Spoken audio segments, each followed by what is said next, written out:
I'm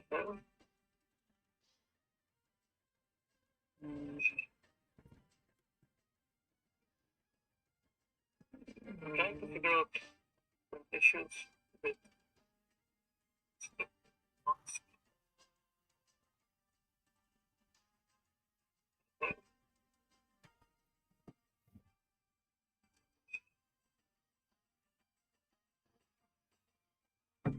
I'm trying to figure out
Oh, that's why.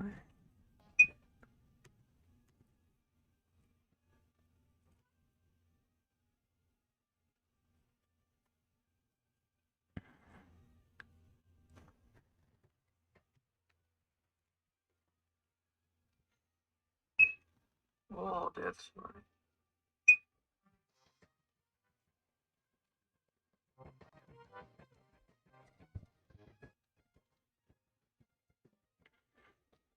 Testing.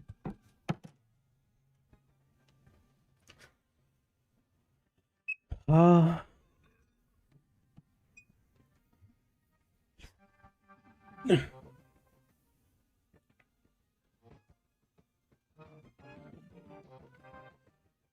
Testing.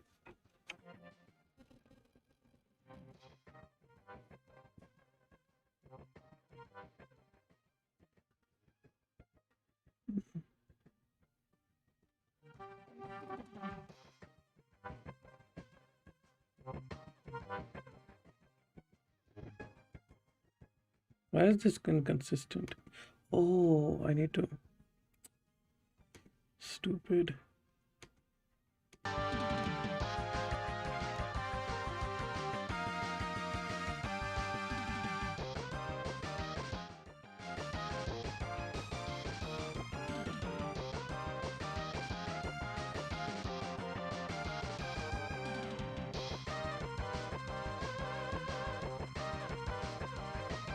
Now it's back.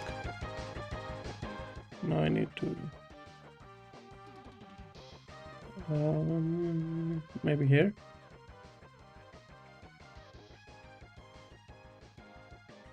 Is this good?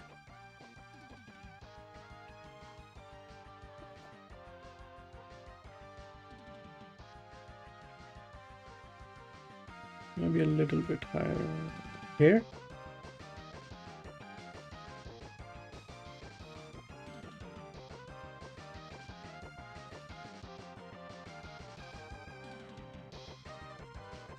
Finally? Are we golden?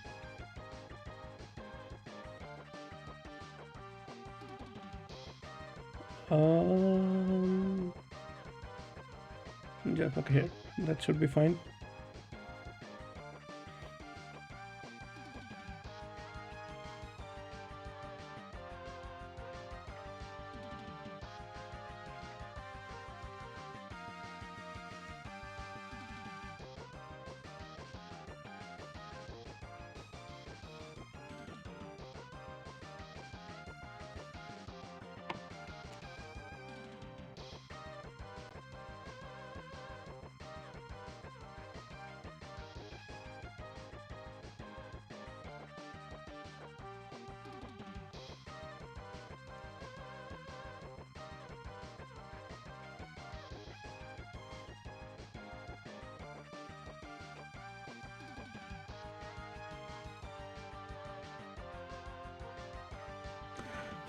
Okay, finally we get to actually play the game.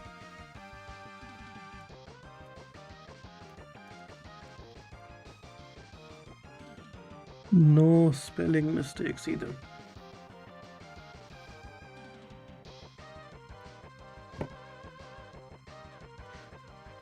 Azan can debate. Yeah, Azan can debate. Now I'm gonna watch my own chat if someone joins. Okay, finally. That's okay. I haven't played this game in a while, but I think I remember the gist of it.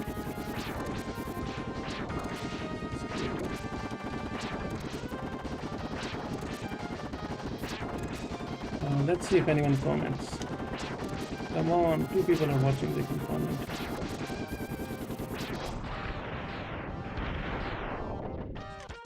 I don't know why I can't dash. People come. Hey, Samilokon.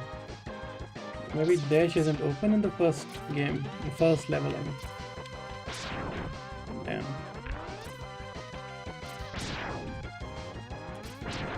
This is my favorite video game series.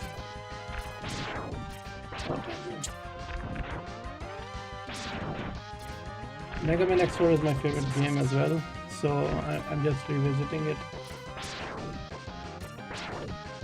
And hopefully I'm still good.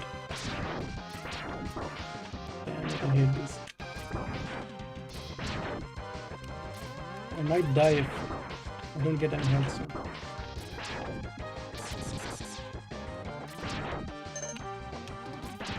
These things are annoying as hell.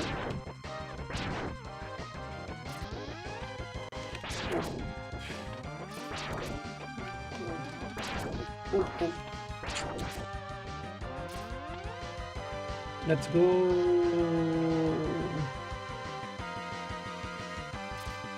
What is this? I don't know, whatever. Oh. Let's go. Riding this trolley thingy. Run, run, run. Oh, I can't run anymore. Bye bye, trolley thingy. No, no, no. Damn.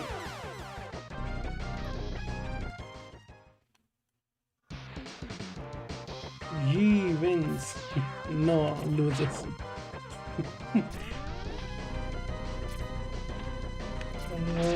Let's be ready with this time. Damn, it's still not ready. Maybe I need to stay here. No.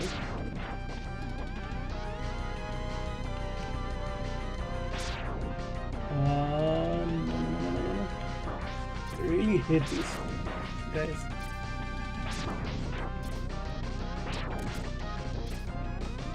I need help. Oh, finally. Then the actual boss.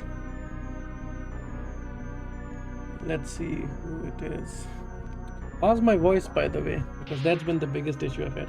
Oh, it's this guy. What's his name? Oh, whatever the hell his name is. He's freaking annoying. Oh, I knew. Oh, I had to die to this. Whatever this guy's name is. You worthless piece of scrap metal. Did you think you could defeat me? In Megaman X8, he has a voice actor as well. So, yeah. Okay, who's here? Zero, my favorite character. Good audio, that's nice. I finally resolved some of the issues I was having.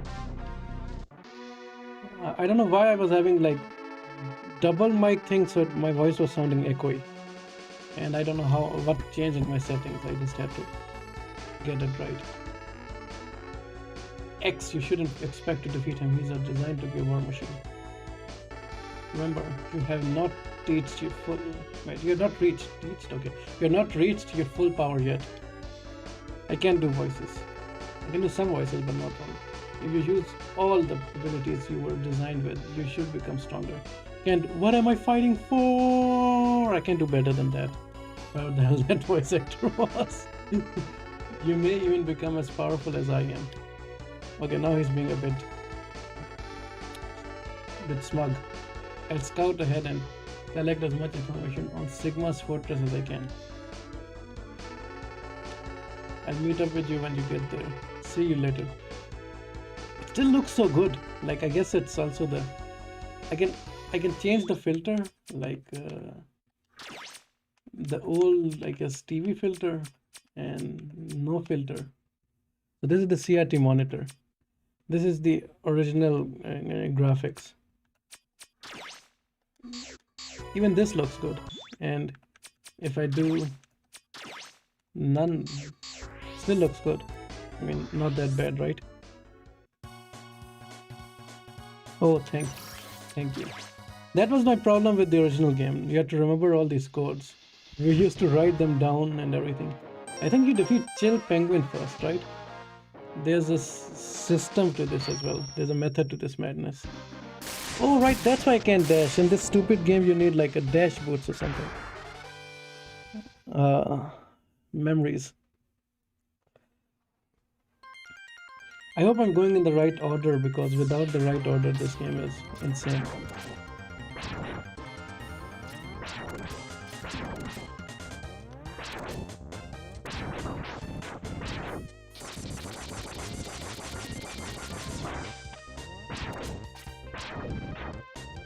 Stop being annoying.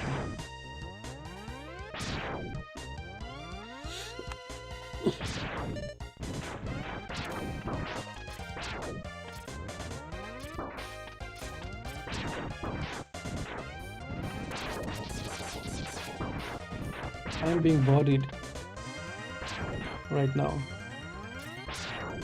At least you can enjoy the music while I get destroyed. The enemies, everything is so damn good.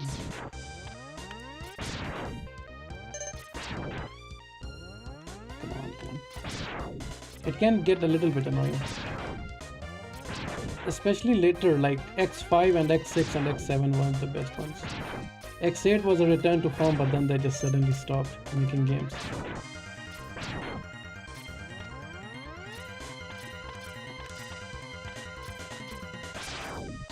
Need to get the dash zone. I don't know where the dash is. Oh, what the hell.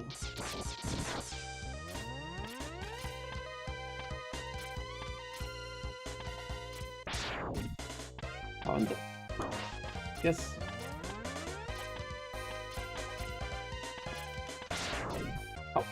How do... Come on. How do I make this without the dash? Okay, fine. No.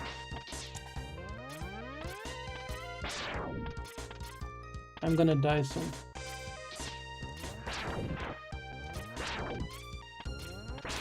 There is an easy mode of... Oh, got the dash finally. I guess it was in the level.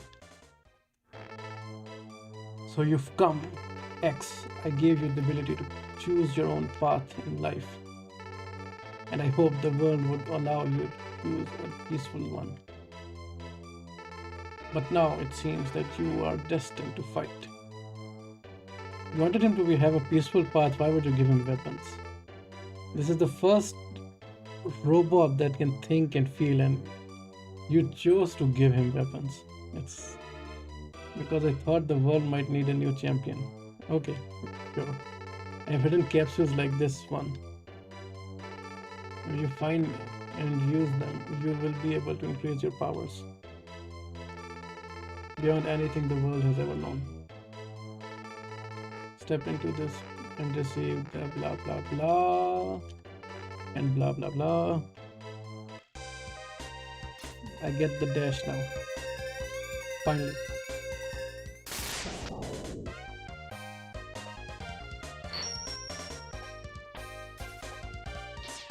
The reason I like this more than the original Megaman is because of the dash and the wall jumps. Damn it. Why should I save this?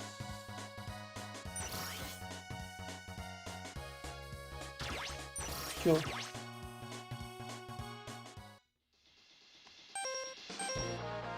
I mean, still have to choose Chill Penguin. Da-da-da, da-da-da, da-da-da-da-da-da. The music is so good.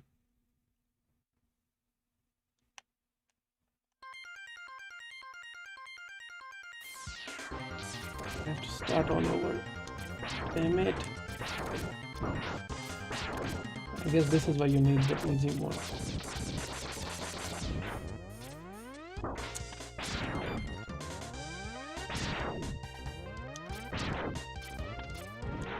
I'll get used to it again.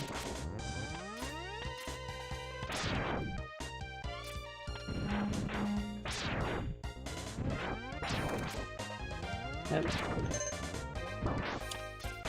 Lost health.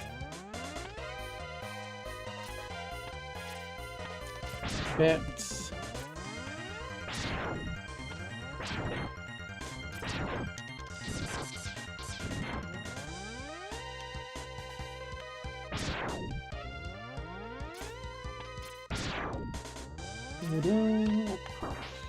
Hit these.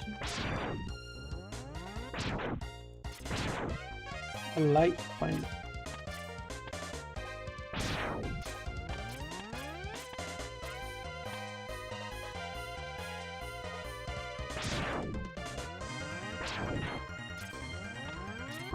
Damn it! I avoided one and then another one came. Thank you.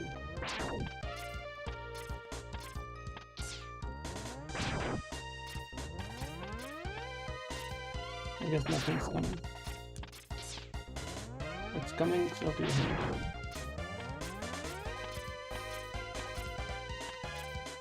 How's your day going, Samilokan?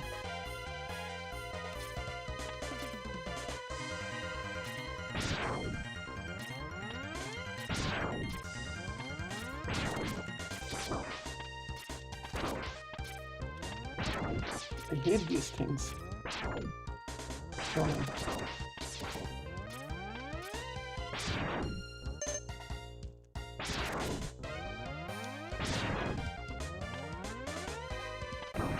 Come on.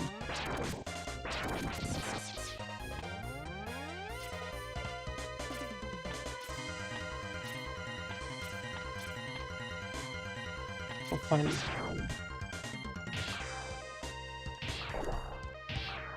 I'm not using my dash ability as well. Just die. Stupid. Oh, damn it. Nope. I wasted that. No, no, no, no, no, no, no, no, no, no.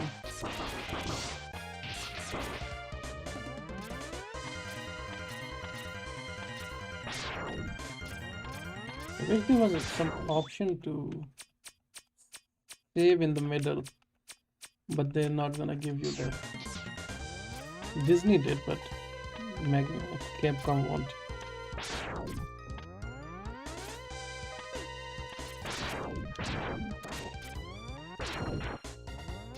Oh, damn it. I'm gonna die soon. Thank you. No, no.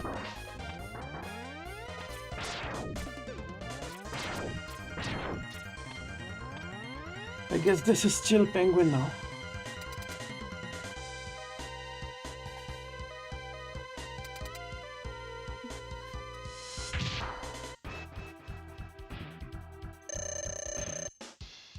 Oh, they don't even talk. I thought they would talk.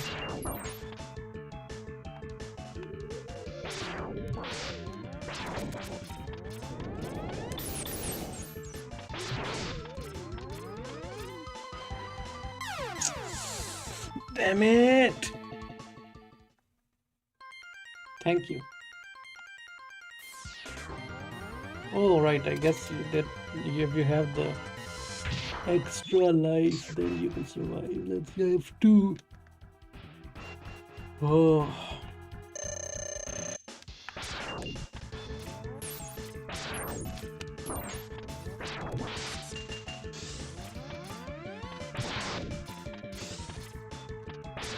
Oh, okay. I should hit him like this.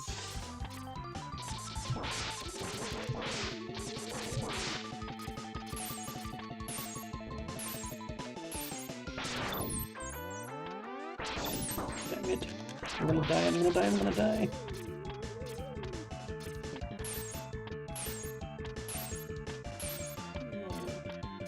Do something. Thank you.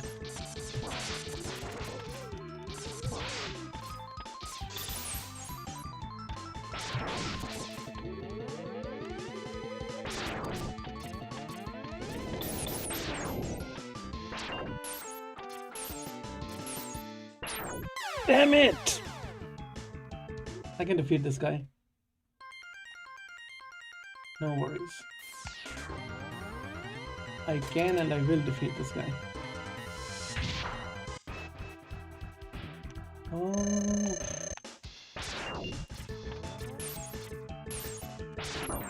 Damn it.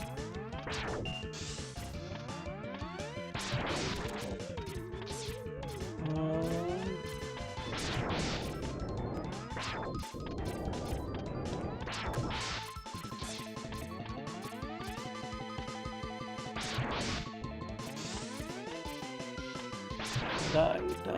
Oh.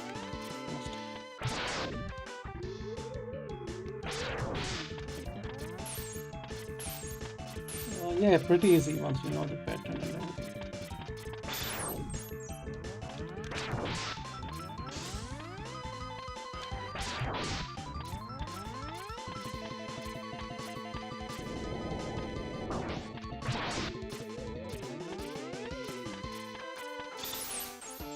Dead. Oh, dang it!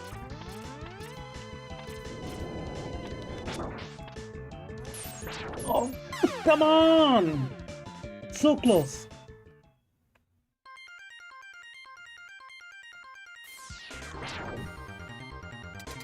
Damn it.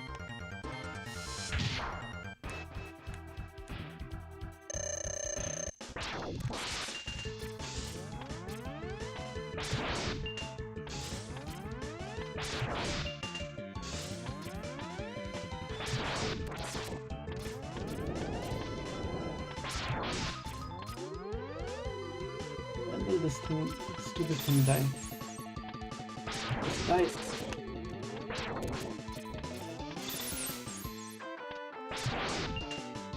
Okay, just keep doing that. Damn it! How did I?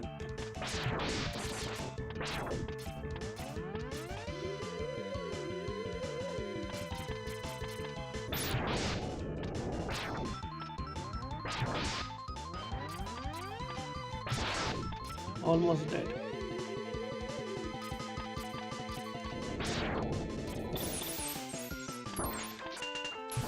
Finally. Dead. Yes. Completely dead. Obliterated. Now what do we get?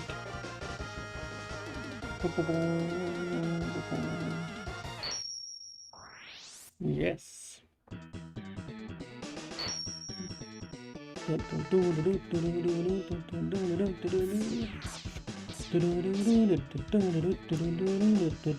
Maybe we should do another level and then get to reading. What was the next one? The fire guy, right? What was the next one? Let's see. Let me check.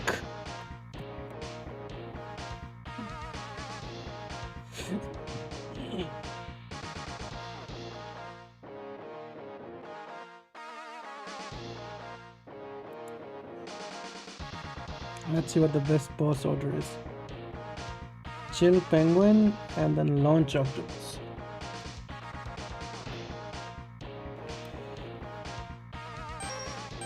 Which one is octopus? This one, right?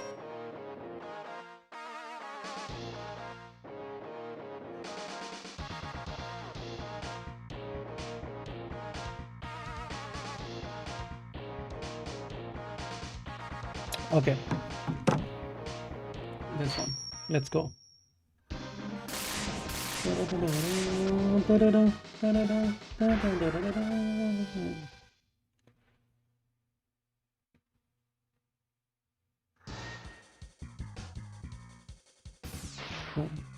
1 second.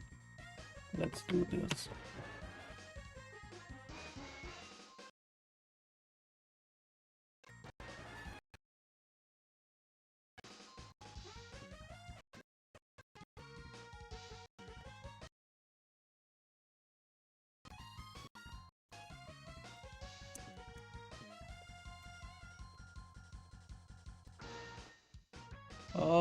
If this works. I hope it doesn't just stop again.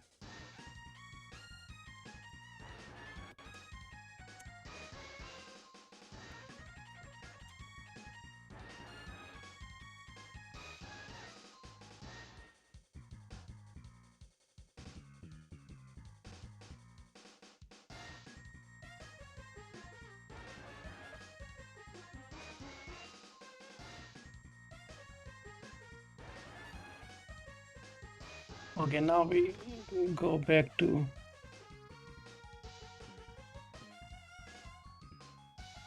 I don't think most people will pay attention, but even if we get one, that's good. Right now, apparently there are 2 people watching, although this thing isn't the best with.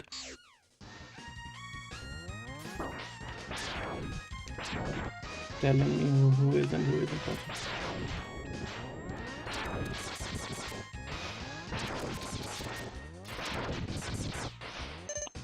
Oh, damn it.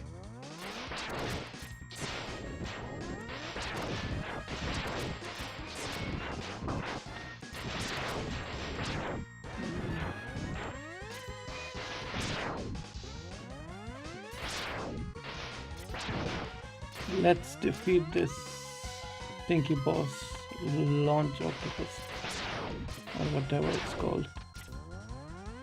Ooh, I'm underwater now. Damn it. These things are...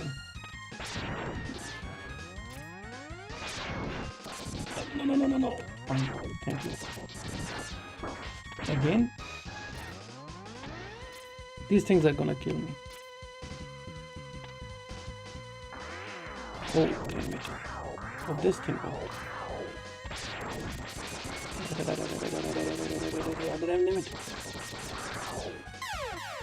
Damn it. Damn it. Damn it. Ah. Stupid. Starting all over again. Hello, new people. How is everyone? I'm assuming people are from voice chat, so I can't see their comments right now. I'm only looking at my own comments. But we are indeed playing Megaman X, and then we'll look at some basic Marxist theory. I'm doing it for a reading group.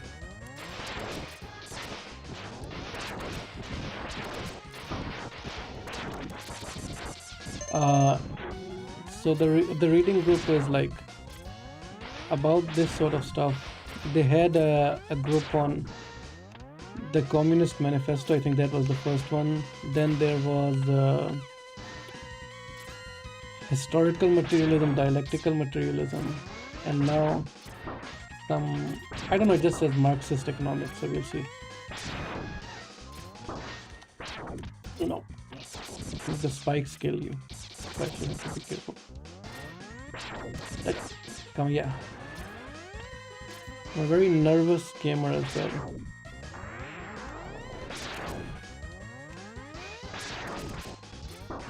Damn it.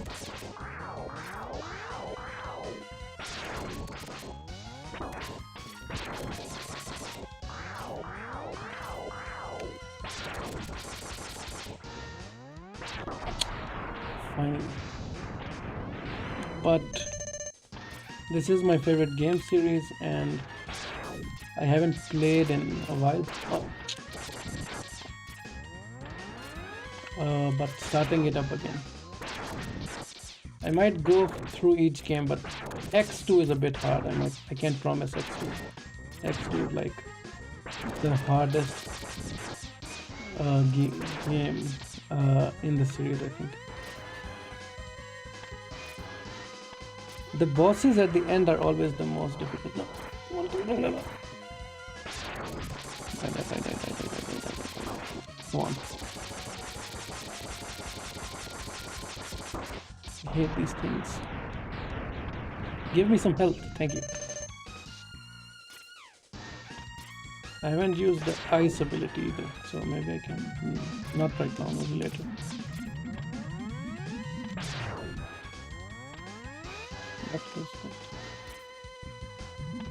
Do these things kill you or do they take you upwards? I'm not sure. I won't press it. Are these landmines? I guess. I won't risk it.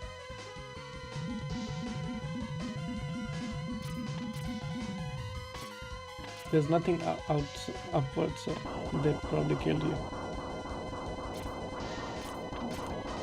What's happening? Oh, stupid dragon that we have to kill probably.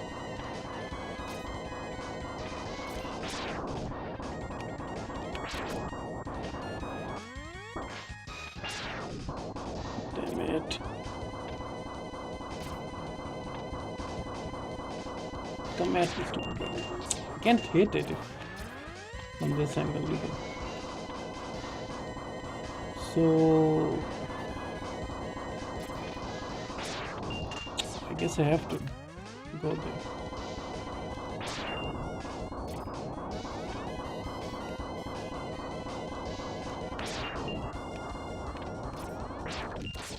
I can hit the tail, so I should do that first. And then I can probably, let's see, I'll hit the tail. And then see what happens.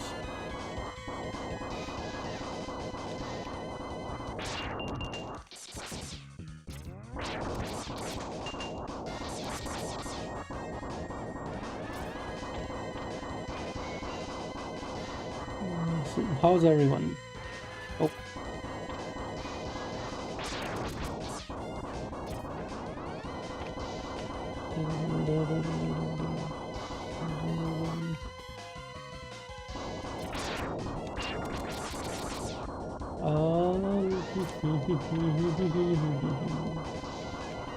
Love the music.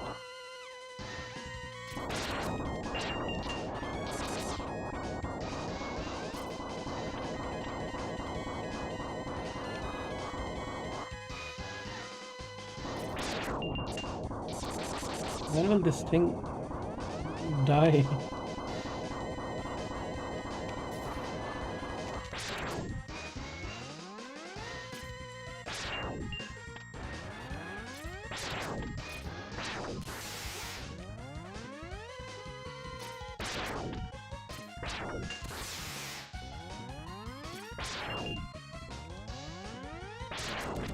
On.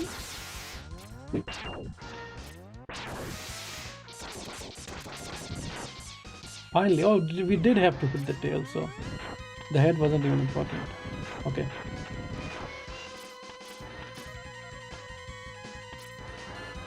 One boss, some mini boss gone. Now we go to the actual boss.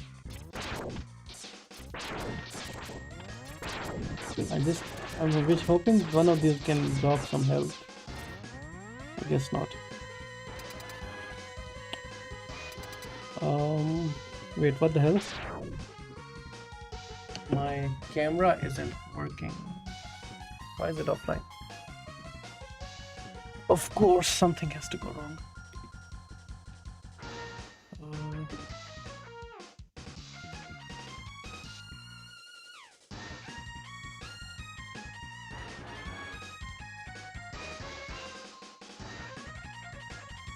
Okay, now we're back.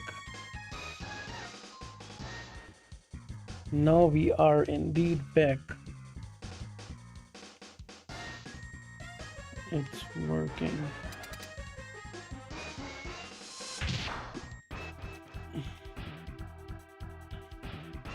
And we have this octopus to continue. Oh no. I need that. what do you call it? I'm gonna, damn it! I didn't even get any opportunity to do anything. I need the stupid this thing.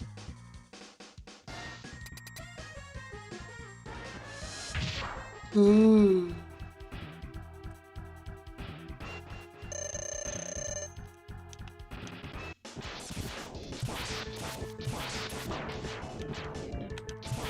this isn't. I thought this would be his weakness, but this is just.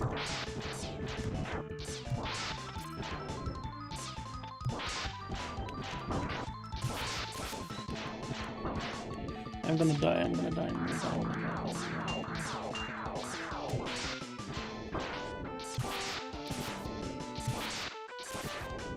Damn it!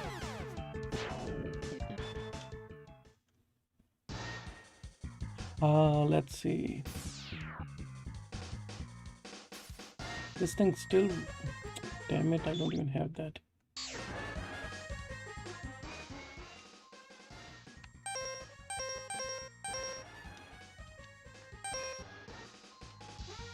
I guess I have to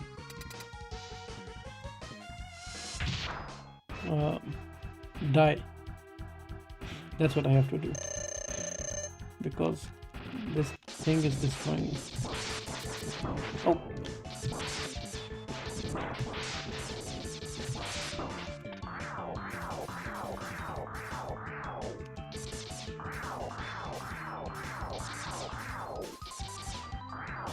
What the hell? Stop doing that, you. I guess it's better than the rockets, but how can I hit it if it just keeps doing it? I hate these things.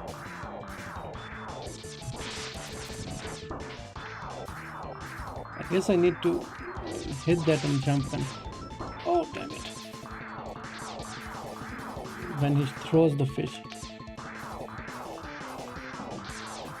I thought this would be easier with the... Oh! I press dash. Okay. We're not doing that. I am done with Megaman for the day.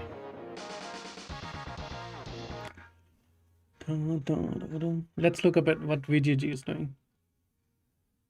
Shut up.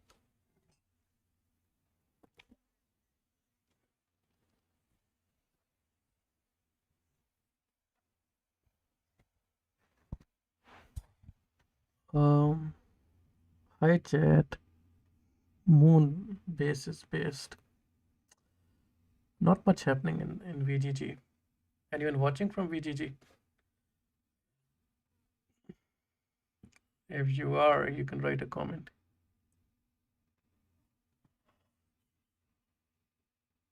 Oh.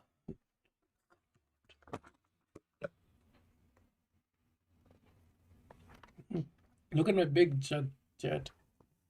It's 1 gallon. Massive. I can't even finish it in one day. Just have to. I wanted something. I didn't like my smaller one, so wanted something to use at home.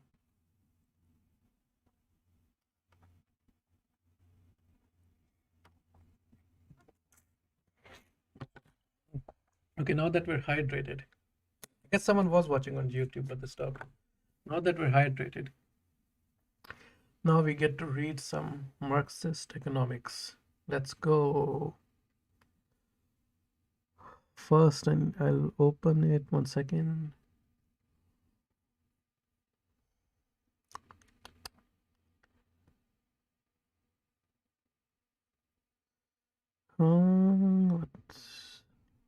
Okay, here. Yeah. Now switch over to this one.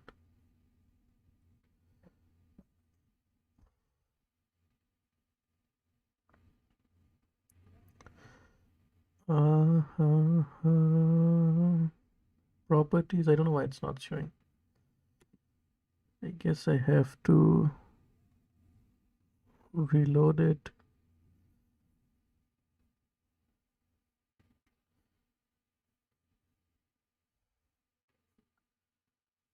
Someone left. They didn't want Marxist economics. They were watching for the gaming. But why isn't it loading? I get these stupid YouTube comments as well, which make no sense. Uh, I don't know why. Load. Does this one load?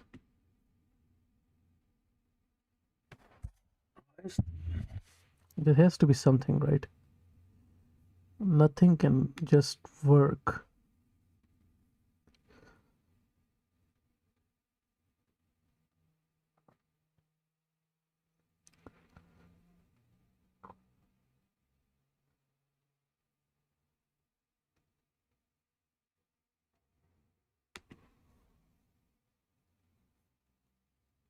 Oh, work, come on.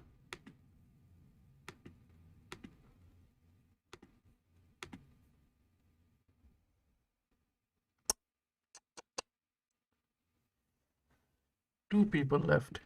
So only two people are watching now. No, it's one person left. Okay, yeah, makes sense. But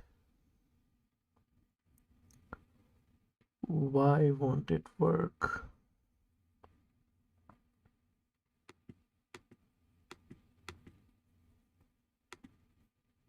Do I add another one?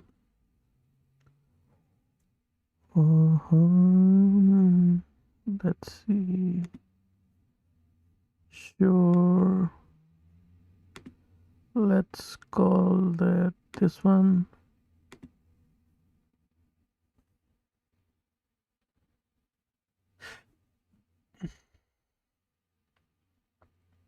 It's not showing. I have no clue why it's not showing, but it's not showing.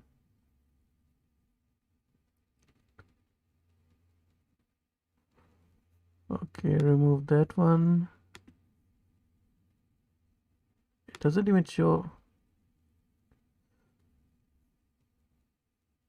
Oh, I idiot.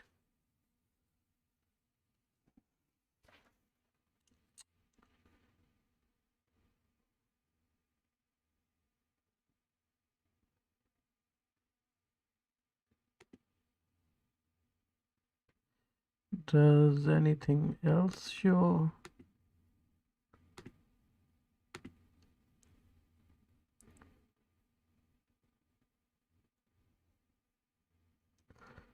Let me go back to, I mean, this is fine.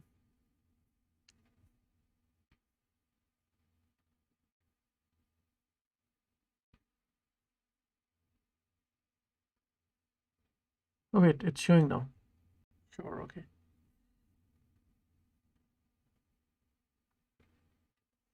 I guess that is fine.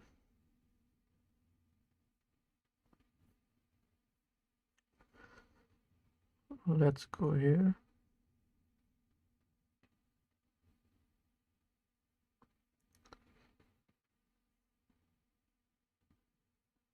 How can I see chat? But also this. I guess it doesn't work when you're.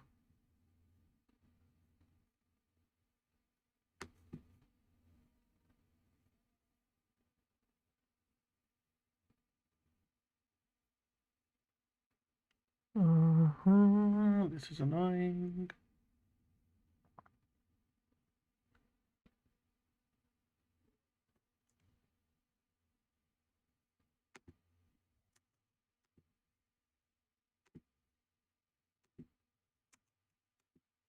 Why isn't this working?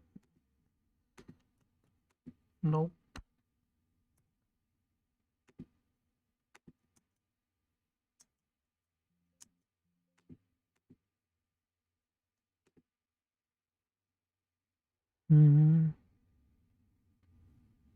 Yeah, this is peek through, but what about uh sure. The thing isn't open, I guess. Let me open it and then we can read some theory.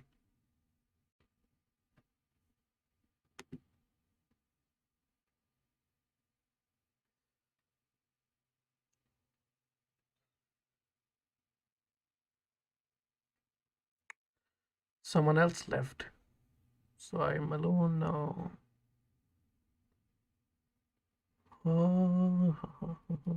Let's keep it here for now. The myth of consensual G posting isn't. Assange and Sons got 96% approval average. Same with.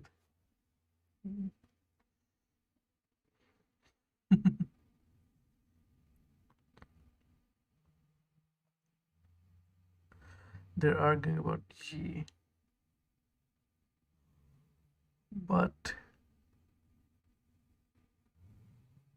let's see here.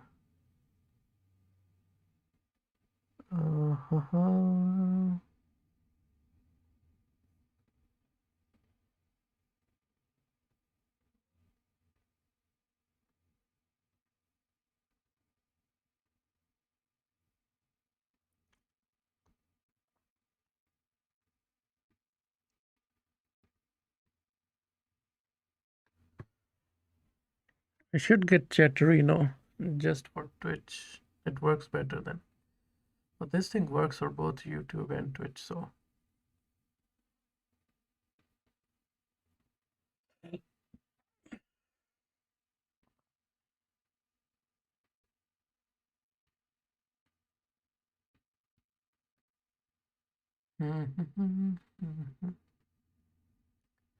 Is it open? Okay, it's open. Okay, now it's always on top.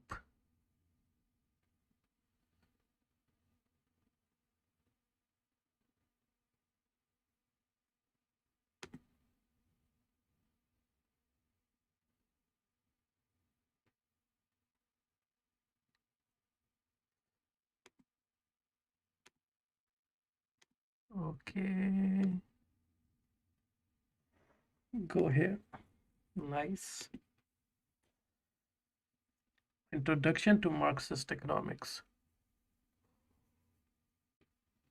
Okay, let's go. Today, under the impact of the capitalist crisis, many workers have developed a thirst for economics. They are attempting to understand the forces which dominate their lives. This brief introduction to Marxist economics attempts to provide the class-conscious worker not with the complete account of economics, but a guide to the basic laws of motion of capitalist society dominating his existence. Maybe we should get some music in the background as well. Something calming. Just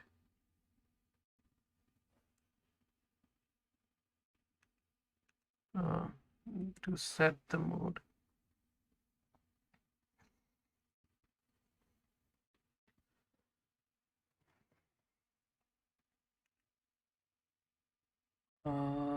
Keep this a bit down.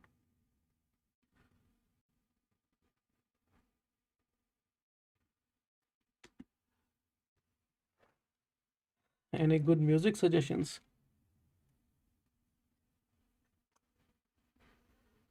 The one person who's watching, if there is a person, it might just be a bot who's watching. I don't know.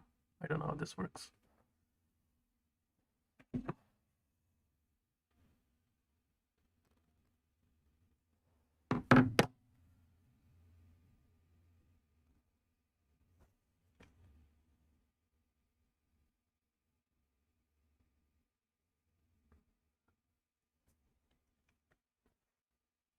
Oh, hey, I'm live. See?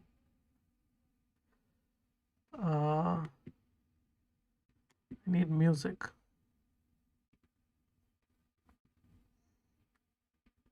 What's some relaxing music? Relaxing, or what sort of music do we want?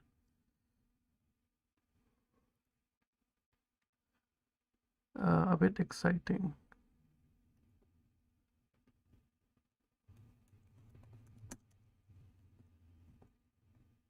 Exciting background music, yeah. Let's see if there's something good.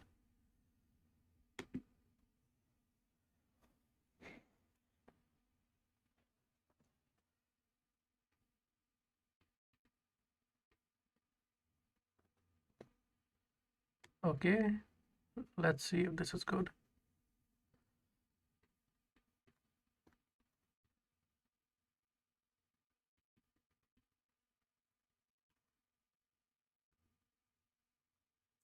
I don't know why it takes so long with everything. I guess it's just how my PC is. So there's different color songs, so I guess we can do this.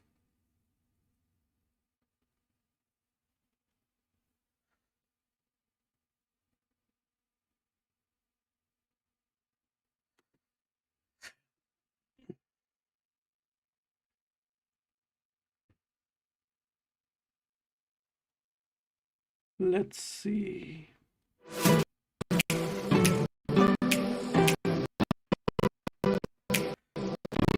If it works properly, that is. It's being a bit glitchy on my.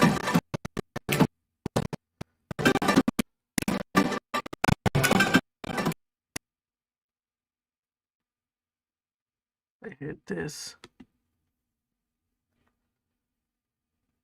Every time something has to mess up.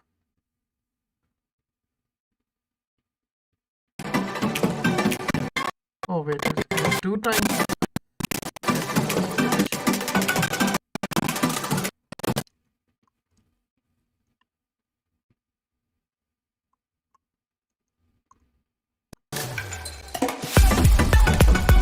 Come on. Just work. Stop being annoying.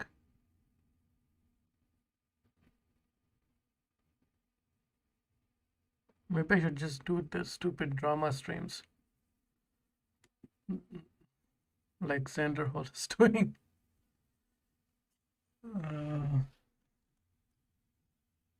I do plan on some better streams for the future.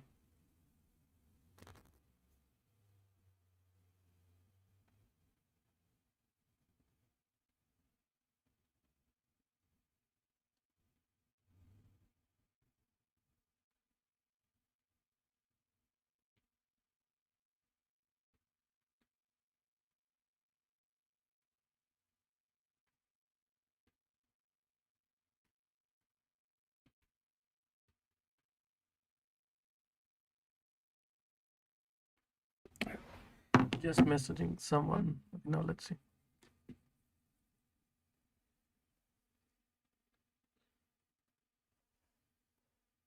I thought it was this Friday. Maybe I was wrong.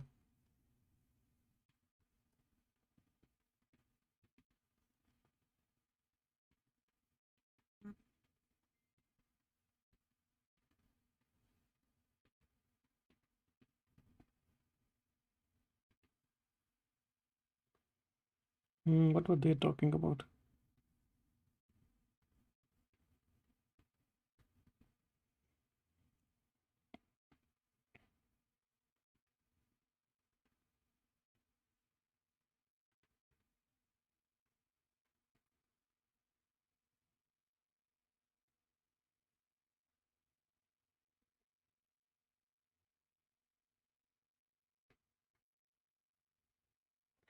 Okay, this is normal now. I'm going to reduce the quality just so it doesn't mess up. And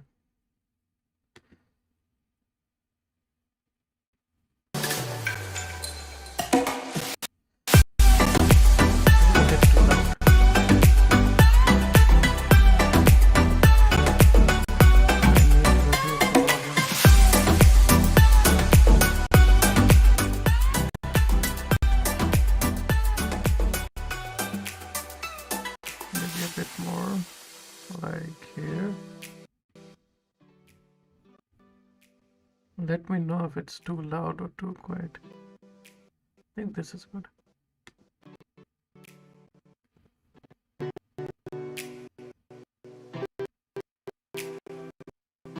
Okay.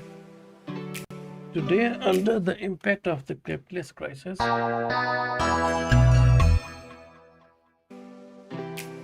what the hell was that? Many workers have developed a thirst for economics. They are attempting to understand the forces which dominate their lives. This is a bit loud.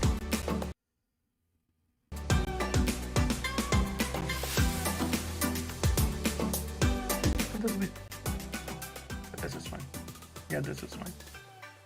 Okay. They are attempting to understand the forces which dominate their lives. This brief introduction to Marxist economics attempts to provide the class-conscious worker with a complete account of economics, or not with a complete account of economics, but a guide to the basic laws of motion of capitalist society dominating his existence. The shallowness of capitalist economics is demonstrated by their inability to understand the crisis affecting their system. Its role is to cover up the exploitation of the working class and to prove the superiority of capitalist society. Their quack theories and solutions are incapable of patching up the rotten and diseased nature of capitalism. Only the transformation of society on socialist lines and the introduction of a planned economy can end the nightmare of unemployment, slump, and chaos. The right-wing labor leaders have rejected their old goal Keynes to replace by orthodox economic solutions: cuts, wage restraint, and deflation.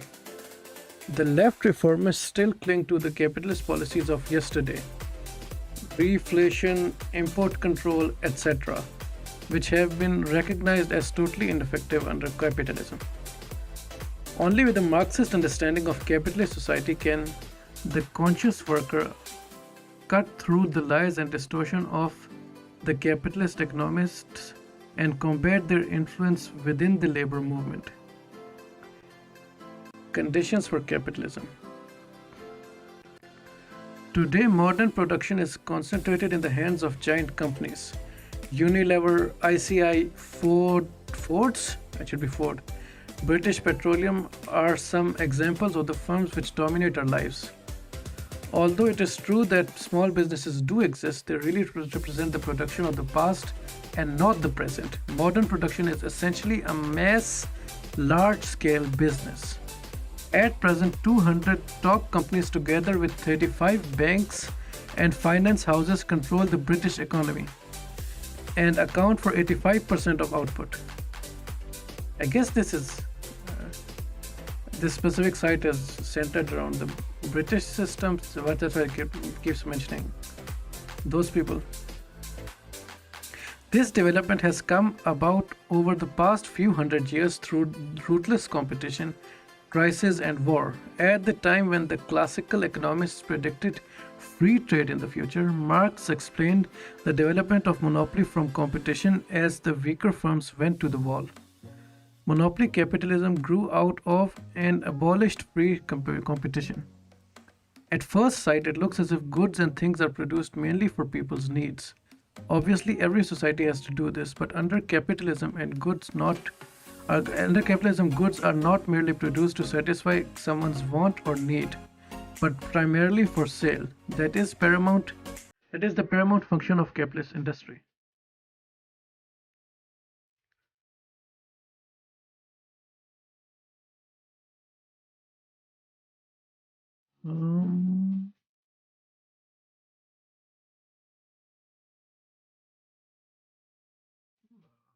I might be getting double. Okay, yeah. This thing already exists, so I don't need another one. I don't know why I was doing. Okay, yeah. Anyways.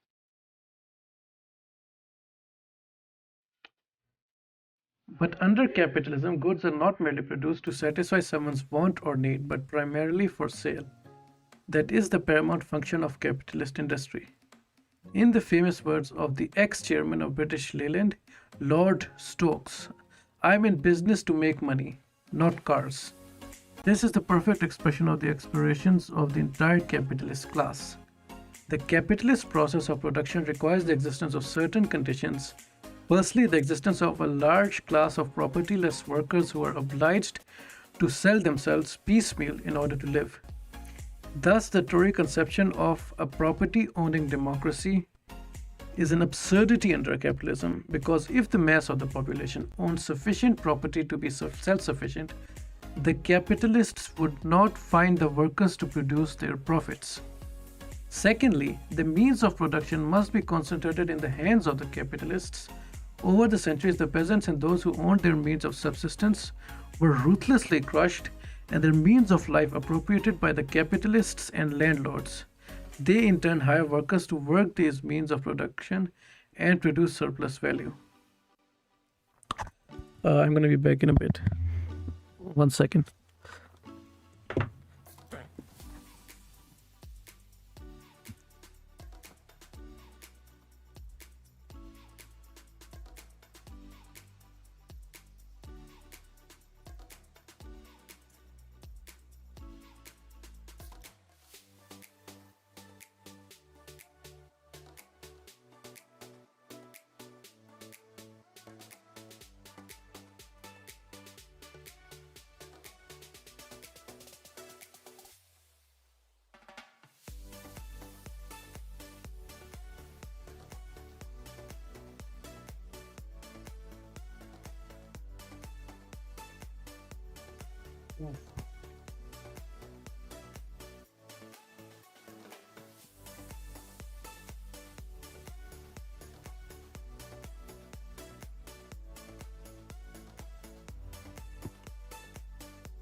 Okay, let's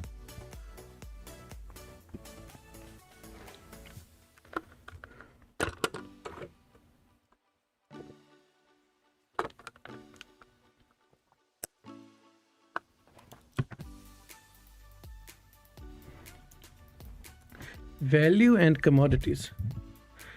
How does capitalism work? How are workers exploited? Where does profit come from? How are slums create cost? In order to answer these questions, we first need to learn the key to the mystery. What is value? Having solved this problem, the other answers fall into place. An understanding of value is essential for understanding of the economics of capitalist society.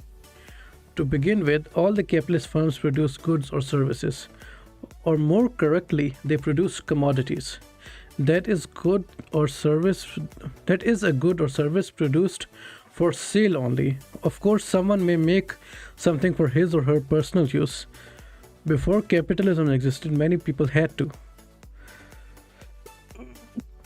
But this is not a commodity. Capitalist production is above all the creation and immense accumulation of commodities.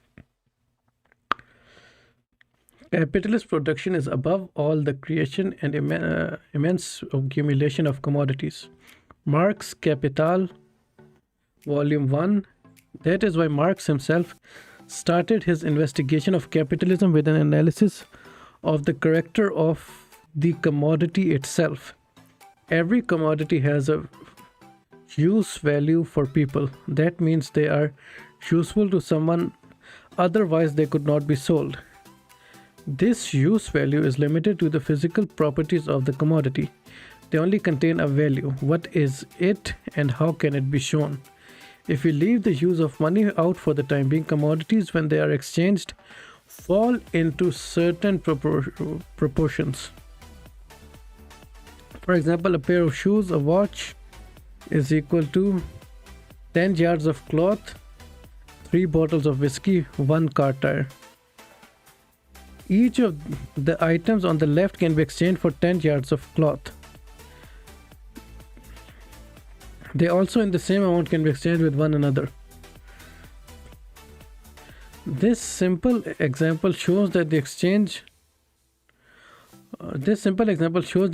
of value of these different commodities express something contained in them. But what makes a pair of shoes equal 10 yards of cloth, or one watch equals 3 bottles of whiskey, and so on? This simple example shows that the exchange value of these different commodities expresses something contained in them. But what? Okay, sorry, I've read that. What makes a pair of shoes equals 10 yard of cloth, or one watch equals 3 bottle of whiskey, and so on? Well, obviously there must be something common to all. Clearly, it is neither weight, color, nor hardness. Again, it is not because they are useful. Bread, after all, is worth less than a Rolls Royce, yet one is a necessity and the other a luxury. So, what is the common value, common quality? The only thing in common is they are all products of human labor.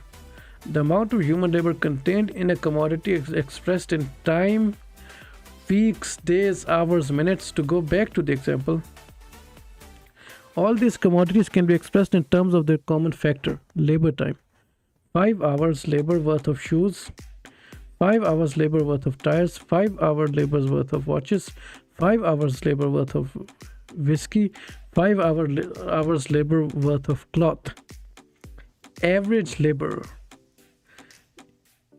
If we look at commodities as use values, the utility, we see them as a shoe, a watch, etc., as products of a particular kind of labor, the labor of the cobbler, watchmaker, etc. But in exchange, commodities are looked at differently. The special character is lost sight of, and they appear as so many units of average labor. In exchange, we are now comparing the amounts of human labor in general contained in the commodities. All labor in exchange is reduced to average simple units of labor. It is true that the commodity produced by skilled labor contains more value than that produced by unskilled. Therefore, in exchange, the units of skilled labor are reduced to so many units of unskilled simple labor. For example, the ratio of one skilled unit is equal to 3 unskilled units, or simply skilled labor is worth 3 times as much as unskilled. Explained simply, the value of a commodity is determined by the amount of average labor used in its production, or how long does it take to produce. But left like this, it appears that the lazy worker produces more values than the most efficient worker. Let us take the example of a shoemaker who decides to use the outdated methods of the Middle Ages to produce shoes. Using this method, it takes him a whole day to make a pair of shoes. When he tries to sell them on the market, he will find that they will only fetch the same as shoes produced by the better equipped, more modern factories. If these factories produced a pair of shoes in, say, half an hour, they will contain less labor and therefore less value, and will be sold cheaper. This will drive the shoemaker using medieval methods out of business. His labor producing a pair of shoes after half an hour is wasted labor. What's that voice? And unnecessary under modern conditions. Also, maybe someone followed me, that's the noise.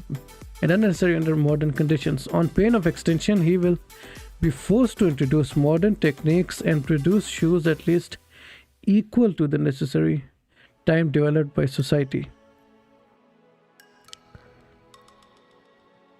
At any given time, using the average labor, machines, methods, etc., all commodities take a particular time to make. This is governed by the level of technique in society. In the words of Marx, all commodities must be produced in a socially necessary time. Any more labor time spent over and above this will be useless labor, causing costs to rise and making the firm uncompetitive. So, to be more precise, the value of commodity is determined by the amount of socially necessary labor in the article. Naturally, this time is continually changing as new techniques and methods of work are introduced. Competition drives the inefficient to the wall. Thus, we can also understand why precious gems have more value than everyday items. More socially necessary labor time is needed to find and extract the gems than the production of ordinary commodities, their value therefore being considerably higher. Again, a thing can be a use value without having any value. That is, a useful thing that has had no labor time spent on its production, air, rivers, virgin soil, natural meadows, etc. Therefore, labor is not the only source of wealth, that is, use values, but nature is too is a source.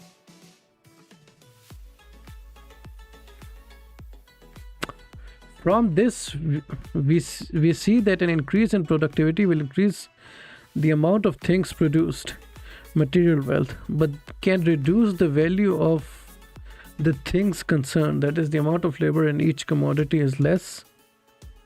Increased productivity therefore results in an increase of wealth.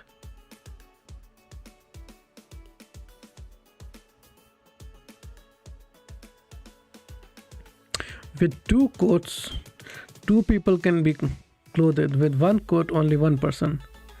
Nevertheless, the increase in the quantity of material wealth may correspond with a fall in the magnitude of its wealth.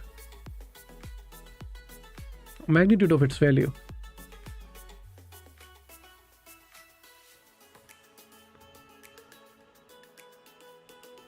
Money. As a result of the difficulties in exchange by using the methods of barter, more frequently a common article was used as money. Over the centuries, one commodity, gold, became singled out to play this role as the universal equivalent. Marx Capital, Volume 1.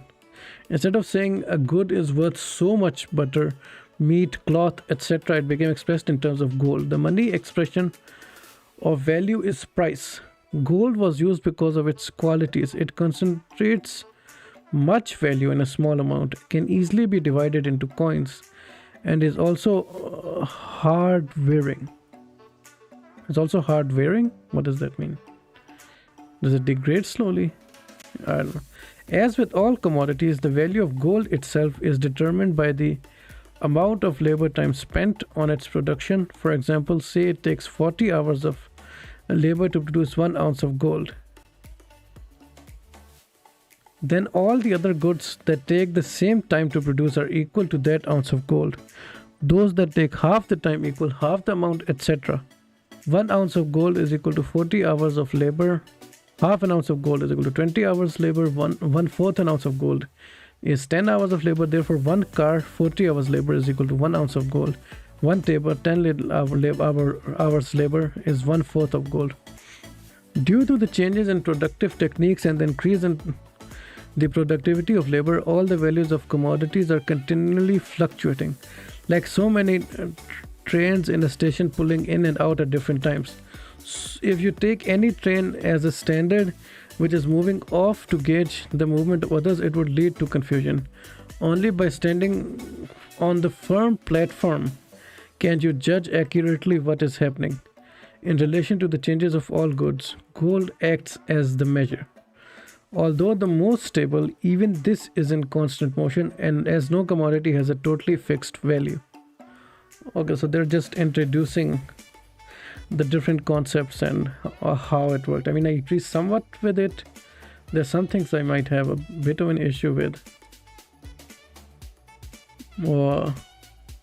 Right now I'm just reading it, though I'm not like trying to analyze it, because I mean, not a lot of hello. Parskahai. Parskahai? How do you say that? Your name? Parskahai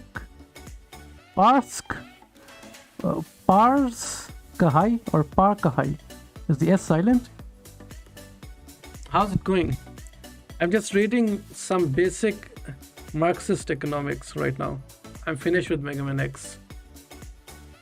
So it's not like an analysis or anything, I'm just reading text right now. It might be boring or not. Plus I have some music. Oh yeah, you said, oh, that's nice. Parkskahai. Nice. But Parskahi. Parskahi. Okay, so the E is silent. Or high, like the Japanese high. Parkskahai. Okay, anyways. Sorry for my Armenian. No, it's fine. it's good to know how to say different things. I can say, like, the best I am with is, like, of course, the Indian, Pakistani type names, because I grew up with them. The Arabic type names are fine. The Farsi names are fine. I'm decent with the Chinese and the Japanese names, not so much with the Southeast Asian other ones. I mean, the I'm not sure how my Korean accent, like saying the names, is. But anyways, it isn't like a really exciting stream. I'm just doing it because I had to read this anyway, so I was like, I'll just put it on stream. Saying it out loud is better as well, and it gives me motivation to actually do it. I hope you find it somewhat engaging. Okay, so we read money, and now we're doing prices of commodities. The law of value governs the price of goods. As explained earlier, the value of commodities is equal to the amount of labor contained in it. In theory, the value is equal to its price, yet in reality, the price of a commodity tends to be either above or below its real value. This fluctuation is caused by different influences on market price, such as the growth of monopoly. The difference of supply and demand also have a great effect. The differences of supply and demand also have a great effect. Just listening, that's nice. What are you playing? The differences of supply and demand also have a great effect. For instance, there may be a surplus of a commodity in the market, and the price that they may be far below the real value, or if there was a shortage, the price would rise above it. The effects of supply and demand have led bourgeois economists to believe that this law is the sole factor in determining price. What they were unable to explain was that prices always fluctuate around a definite level. Crusader Kings 3, is it like a strategy game? I hope you have fun. I'm not big on strategy games, so I do remember playing the Crusader games on PC, like when I was a child. They were fun. I was also thinking of maybe getting Civ 6 for the Switch, but haven't done that yet. Anyways, where was I? What they were unable to explain was that prices always fluctuate around a definite level. What that level is not determined by supply and demand, but by the labor time spent in the article's production. Nice. I hope you have fun. A lorry will always be more expensive than a plastic bucket. Profits. Okay, this is a small one.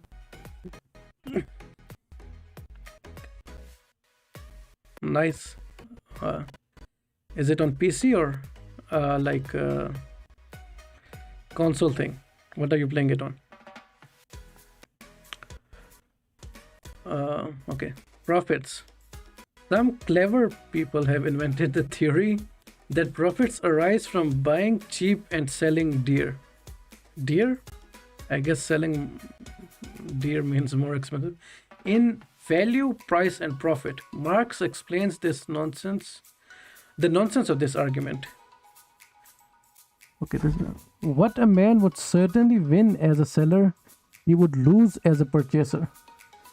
It would not do to say that there are men who are buyers without being sellers, or consumers without being producers.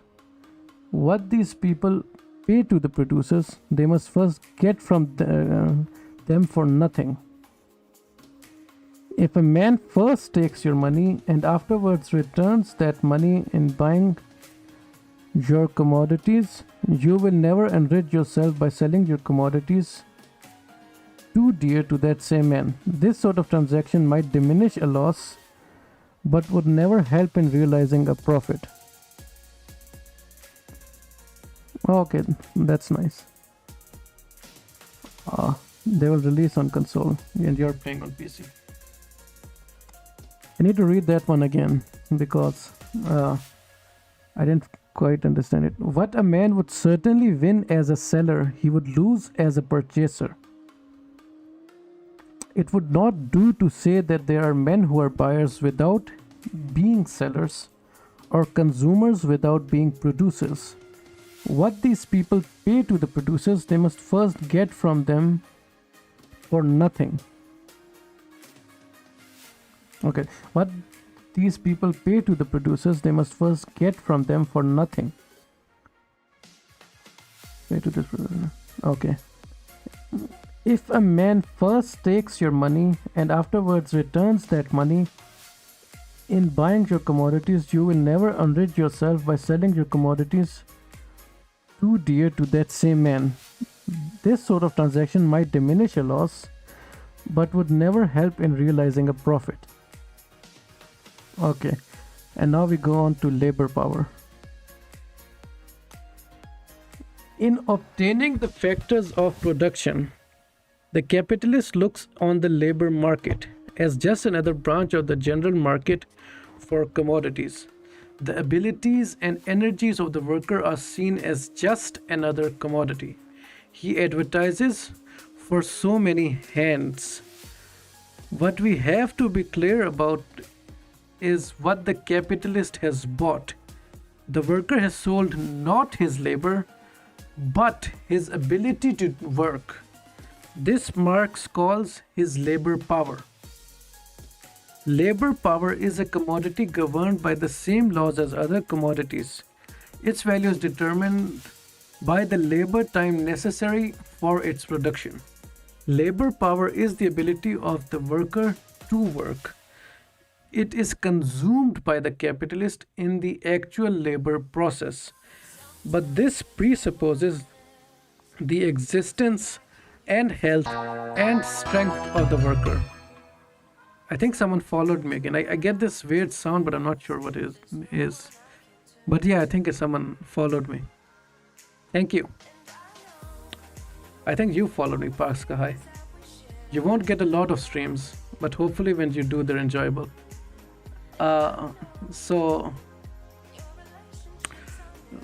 Okay, where were we? Labor power is the ability of the worker to work. It is consumed by the capitalist in the actual labor process, but this presupposes the existence and health and strength of the worker. The production of labor power therefore means the worker's self-maintenance and the reproduction of his species to provide new generations of hands for the capital. Yup, yeah. The sound is so weird that maybe I should change that. Like, dong, dong, dong, dong, dong, like it's annoying. I don't know. The labor time necessary for the worker's maintenance is the labor time it takes to produce the means of subsistence for him and his family.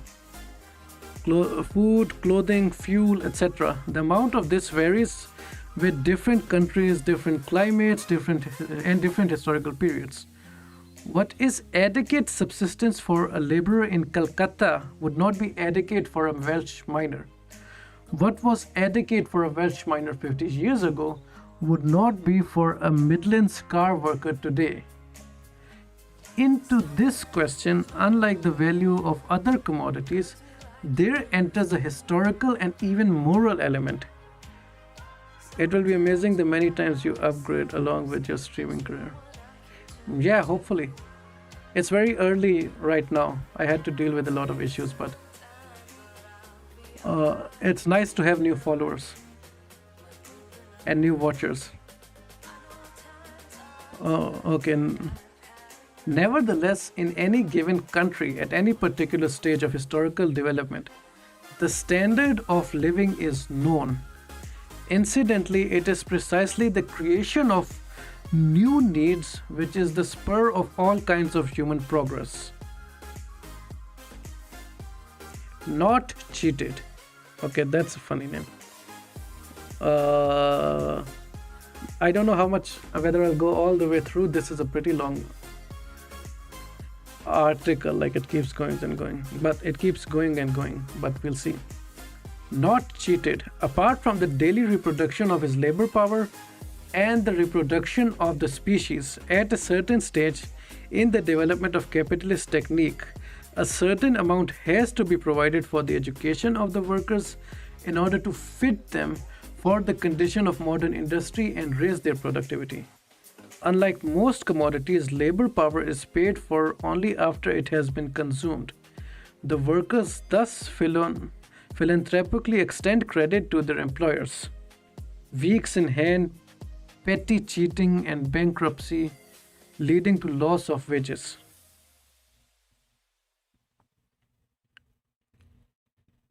Okay, yeah. Despite this, the worker has not been cheated. He has arrived at an agreement of his own free will. As with all other commodities, equivalent values are exchanged. The worker's commodity, labor power, is sold to the boss at the going rate. Everybody is satisfied. And if the worker is not, then he is free to leave and find work elsewhere if he can. The sale of labor power poses a problem. If nobody is cheated, if the worker receives the full value of his commodity, where does exploitation come from? Where does the capitalist make his profits? The answer is that the worker sells the capitalist not his labor, which is realized in the work process, but his labor power, his ability to work. Having purchased this as a commodity, the capitalist is free to use it as he pleases. As Marx explained, from the instant he steps into the workshop, the use value of his labor power, and therefore also its use, which is labor, belongs to the capitalist. Now we're getting to the more juicy stuff, surplus value.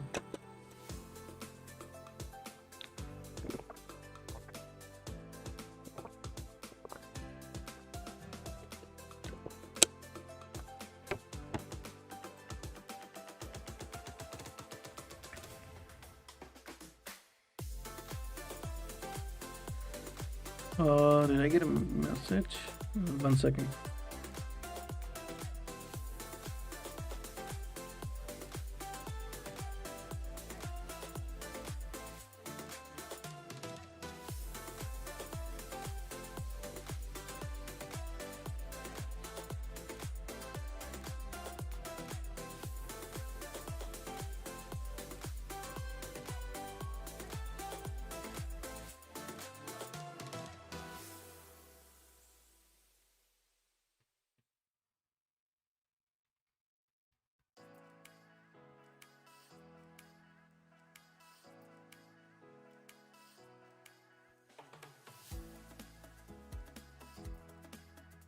One second, I'm just messaging someone.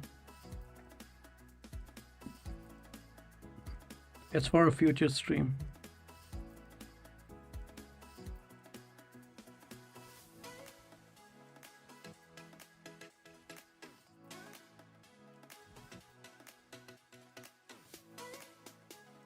Surplus value.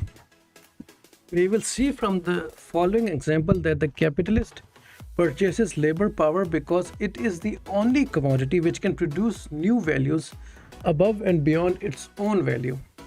Let us take a worker who is employed to spin cotton into yarn. He gets paid £1 per hour and works an 8-hour day. After 4 hours, he had produced 100 pounds of yarn at a total value of 20 pounds. This value of 20 pounds is made up from the following: raw materials $11, cotton spindle power, depreciation $1, wear and tear, new value $8. Okay, yeah. The new value created is sufficient to pay the workers' wages for the full 8 hours. At this point, the capitalist has covered all his costs, including his total wage bill. But as yet, no surplus value profit has been produced. During the next 4 hours, another 100 pounds of yarn is produced, again at a value of 20 pounds. And again, 8 pounds of new value is created. But this time, the wages have already been covered. Therefore, this new value, 8 pounds, is surplus value. From this comes rent to the landlord, interest to the moneylender, and profit to the industrialist. Thus, surplus value or profit, in the words of Marx, is the unpaid labor of the working class. The working day. The secret of the production of surplus.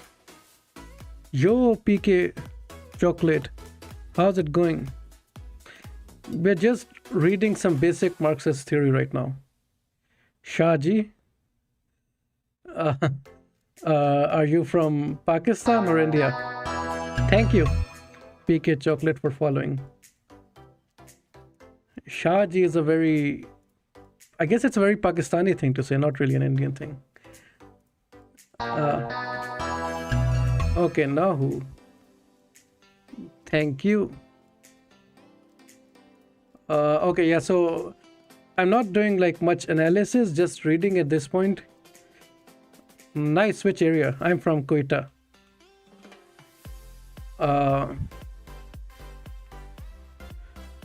So, Shaji in the house. Thank you. More like Nawab Sahib for the Baloch people. Nawab Sahib. I think you might be, let me guess, either Islamabad or Lahore. Maybe Lahore. Peshawar. Oh, okay, yeah, I was wrong. I don't know why I thought Islamabad or Lahore. Pash Wale.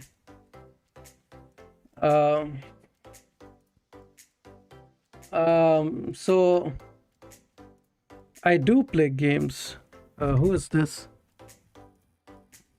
Chand Rambo. Lahore. Yeah, I was right. So I don't know why I read Peshawar before. Lord. I do play games, but right now I'm reading Marxist economics.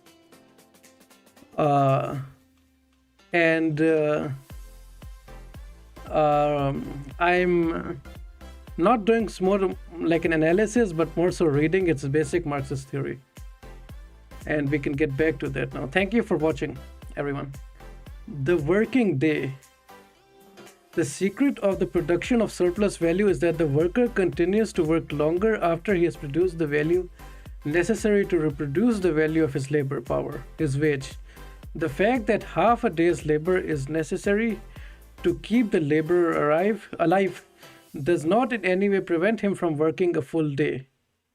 Marx Capital, Volume 1. I can't talk in Urdu, sorry. This is a stream for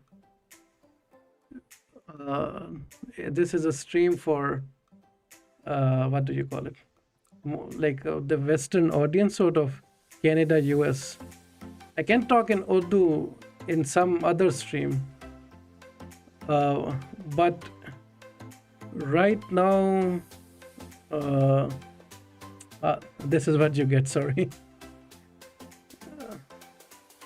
Plus, I can't translate all of this into Urdu anyways. The fact that half a day's labor is necessary to keep the laborer alive does not in any way prevent him from working a full day. Urdu में बात कर सकता हूँ, पंजाबी मुझे नहीं आती, but English is necessary right now. There are some other people watching as well. Saraiki मेरे को आंदी है, मेरे को पंजाबी नहीं आंदी. So let's get back to the reading now. The worker has sold his commodity and cannot complain about the way he is used, any more than the tailor can sell a suit and then demand that his customer must not wear it as often as he likes. The working day is therefore so organized as to give the maximum benefits from the labor power he has bought. In this lay the secret of the transformation of money into capital, constant capital. In production itself, machines and raw materials lose their use value. They become burnt up and become absorbed into the new product. They transfer their value into the new commodity. This is clear in relation to raw materials, wood, metal, dyes, fuel, etc., which are wholly consumed in the process of production, only to reappear in the properties of the article produced. Machines, on the other hand, do not disappear in the same way, but they do deteriorate in the course of production, thus dying a protracted death. The exact moment when a machine is finally declared redundant is no more possible to fix with exactitude than the exact moment of a person's death. But just as the insurance company, on the basis of the theory of averages, makes very accurate and profitable calculations concerning the lifespan of men and women, so the capitalist knows by experience and calculation roughly how long a machine will last.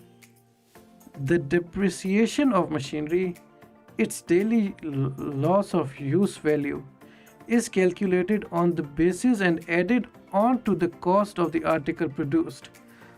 Thus, the means of production add to the commodity their own value in proportion as the deterioration of its use value unfolds.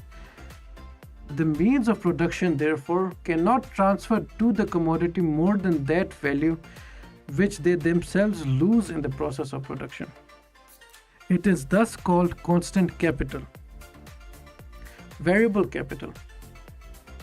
While the means of production add no new value to the commodities produced, but only deteriorate, the labor of the worker not only perseveres, but adds new value to his product by merely working. If the process of work were to stop at that moment when the worker had produced articles to the value of his own labor power, that is, in 4 hours, this is the only bit of new value created.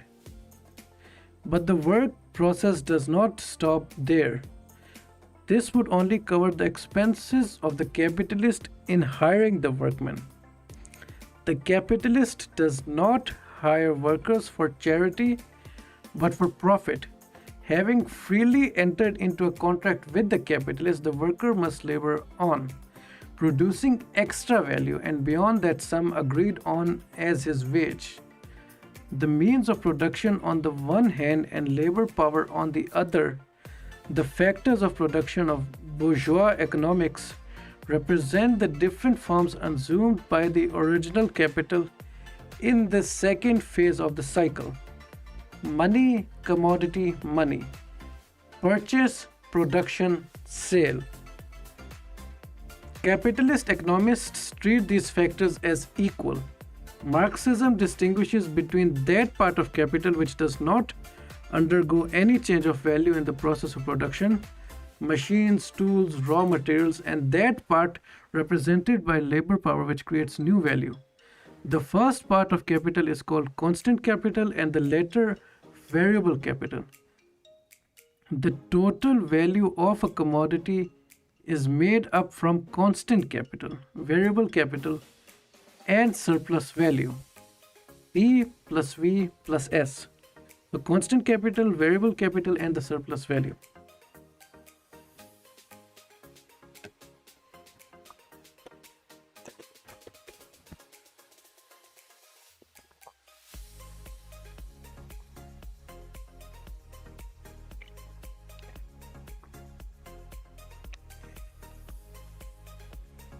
I do not play Call of Duty. Sorry.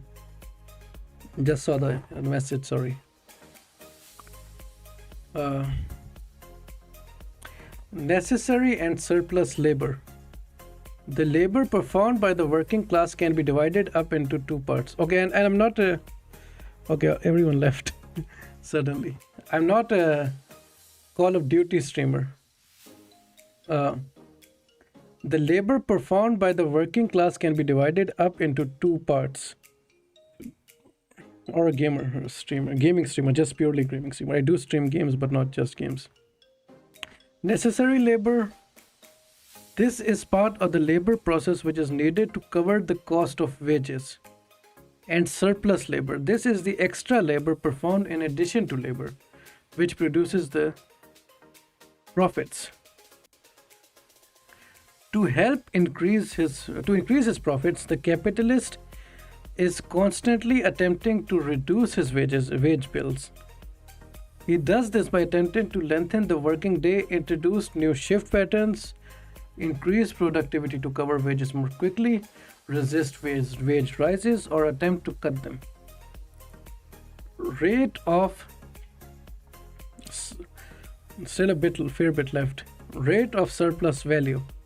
Since the whole purpose of capitalist production is to extract surplus value from the labor of the working class, the proportion between variable capital wages and the surplus value of profits and the surplus value is of the greatest importance.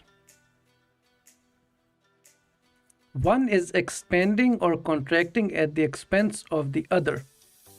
This struggle over the surplus constitutes the class struggle. What concerns the capitalist is not so much the amount of surplus value produced, but the rate of surplus value. For every pound he lays out in capital, he expects a big return. The rate of surplus value is the rate of exploitation of labor by the capital. It may be defined as S over V, or surplus labor over necessary labor. It is the same thing expressed in a different way, where V is equal to variable capital and S is surplus value. For example, in a small plant, total capital of 500 pounds is divided between constant 410 pounds and variable 90 pounds. Through the process of production, the value of the commodities have increased by 90 pounds surplus. C plus V plus S, or 410 plus 90 plus 90 surplus. The total new value is 590. It is the variable capital that is the living labor. That is, it produces the new value of surplus value. So the relative increase in the value produced by variable capital gives us the rate of surplus value. S over V is equal to 90 over 90, 100% rate of surplus value. The rate of profit.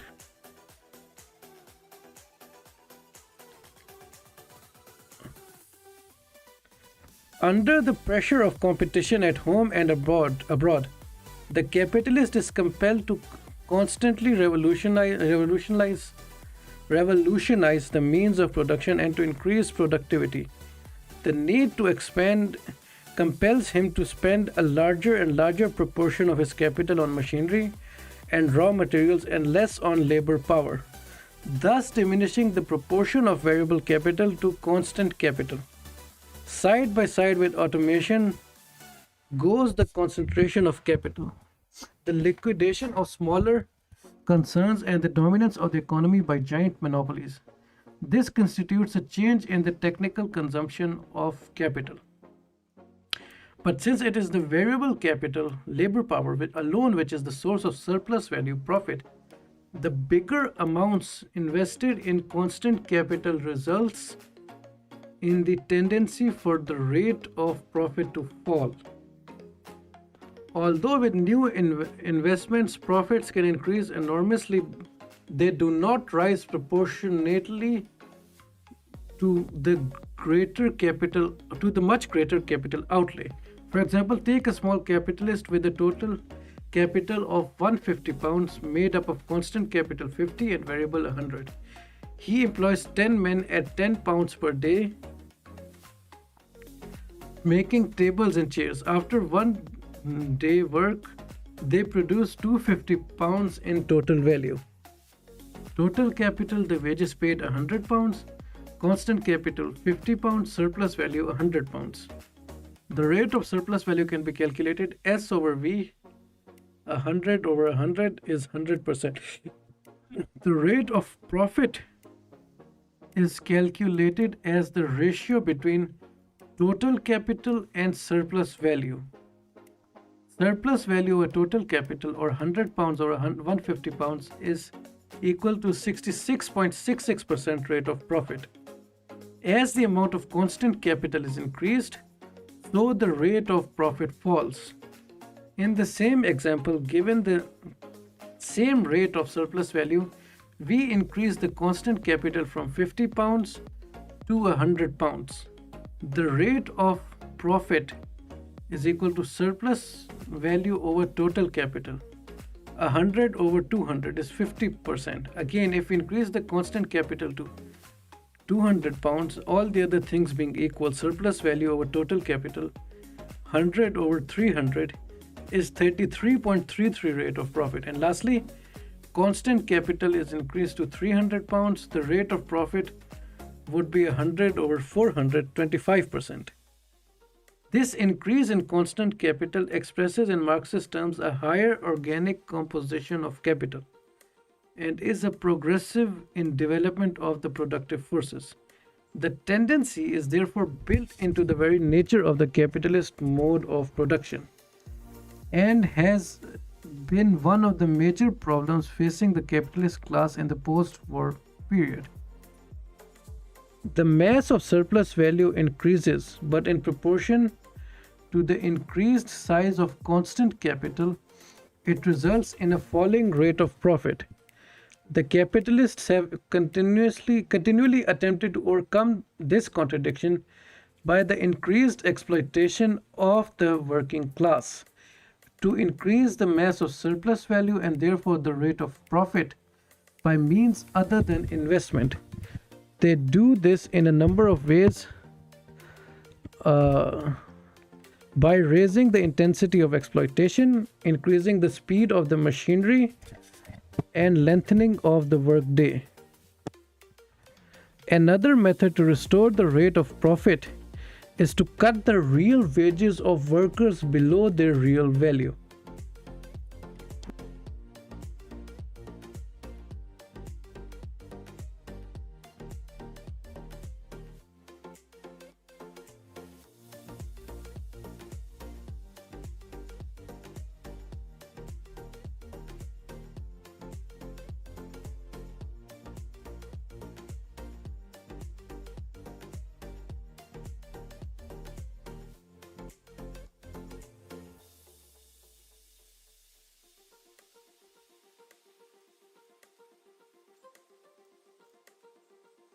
Oh, hello.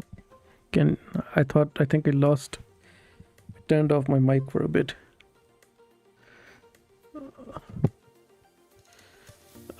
Export of capital.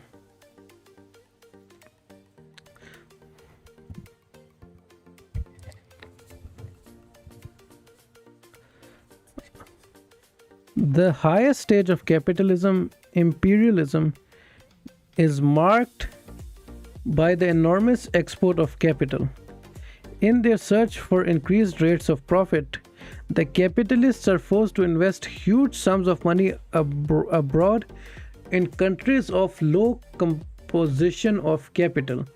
Eventually, the whole world, as Marx and Engels explained in the Communist Manifesto, becomes dominated by the capitalist mode of production. One of the major contradictions of capitalism is the obvious problem that the working class as consumers have to buy back what they have produced, but as they do not receive the full value of their labor, they have not the resources to do this. The capitalists solve this contradiction by taking the surplus and reinvesting it in developing the productive forces further. They also seek to sell the remaining surplus on the world market in competition with the capitalists of all the other different countries. But there are also limits to this, as all the capitalists of the world are playing the same game. In addition, the capitalists resort to credit via the banking system to provide the necessary cash for the mass of the population to buy goods.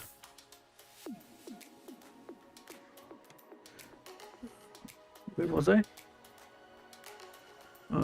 Okay. But this also has its limits, as the credit eventually has to be paid back with interest. That explains why periodically the booms are followed in regular succession by the periods of slump. The feverish struggle for markets ending up in a crisis of overproduction for capitalism, the destructiveness of the crisis, which are met with the wholesale writing off of accumulated capital, are a sufficient indication of the impasse of capitalist societies. All the factors that led to the world upswing after the war have prepared the way for downswing and crisis. The characteristic of this epic, new epoch, new epoch or epic, I don't know, new epoch, I guess. New epoch is the organic crisis that capitalism now faces. At some stage, the working class will be faced with a 1929 type slump if capitalism is not eradicated. Only by overthrowing the anarchy of capitalist production can humanity prevent the chaos, wastage, and barbarism of capitalism. Only by eliminating private property of the means of production can society escape the laws of motion of capitalism and develop and blossom in a planned and rational way. The mighty forces of production built by class society can abolish once and for all the criminal scandal of so called overproduction in a world of want and starvation, eradicating the contradiction of the development of the productive forces and the nation state and private ownership will provide the basis for an international plan of production. Using the powers of science and technology, the whole of the planet could be transformed in the space of a decade. Okay, that's a bit optimistic. The socialist transformation of society remains the most urgent and burning task facing the world's working class. Marxism provides the weapon and understanding to wield together this mighty army for the establishment of a socialist Britain, a socialist Europe, and the basis for the World Federation of Socialist States. Okay, and we are done. We have finished this read, and now let's see here. We are here. How is everyone? Not that there's a lot of everyone's to go around, there's just one person watching on Twitch. But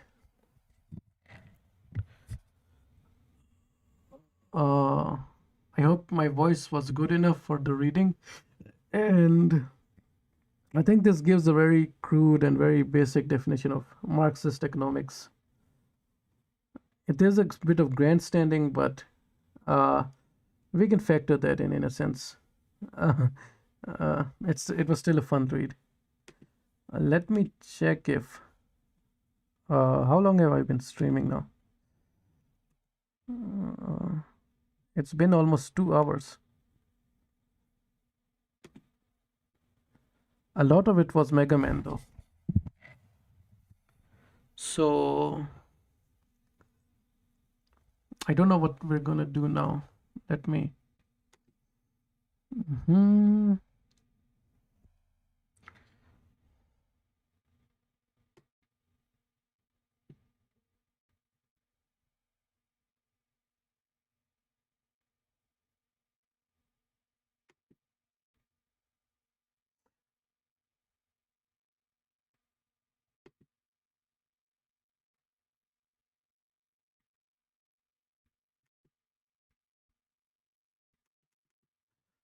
I'm seeing some. I'm looking at something now.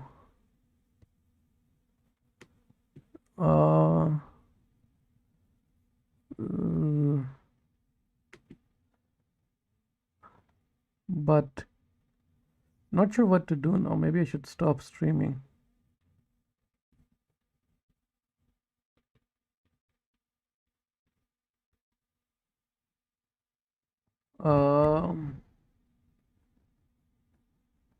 I still like the music. We can enjoy the music.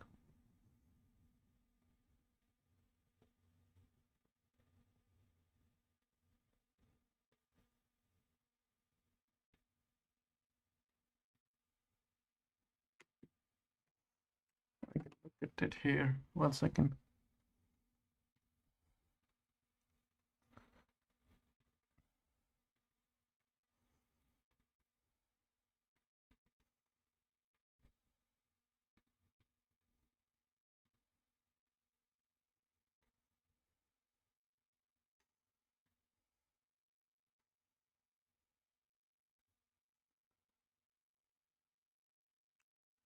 Dun, dun, dun, dun, dun, dun, dun.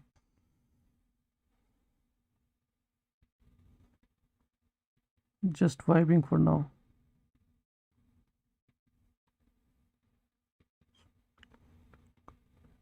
Okay, I've read all this, so yeah, I was reading the right thing. Oh, I read even more than was necessary.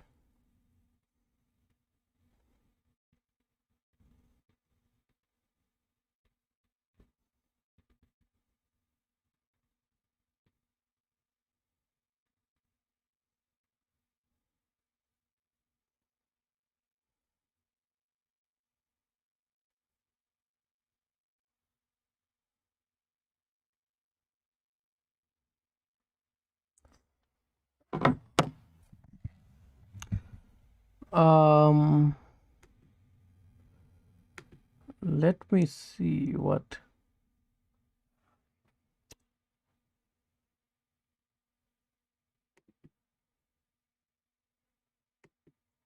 I think I'm gonna end stream now. It was fun hanging out. It was fun reading the nice comments, even though they wanted Urdu from me. It was nice finally getting a stream done. I hope to do more in the future. The biggest thing is to have a lot of bad ones until I actually get do good ones, and then catch a bit of luck after I do the good ones, so people can follow. Uh, but I hope you all have a good day. I really do, and I hope I'm not as cringy as I think I am in this stream. I'm gonna try to make 2 videos out of this on YouTube if I'm not being lazy, and I'll try to sort of. Uh, I hope my mic sounds good as well. That's another thing. Uh, who was the chatter who was like, "I'm just listening in the background"? Are you still here? Uh, Pars Kahai, or are you not? Uh,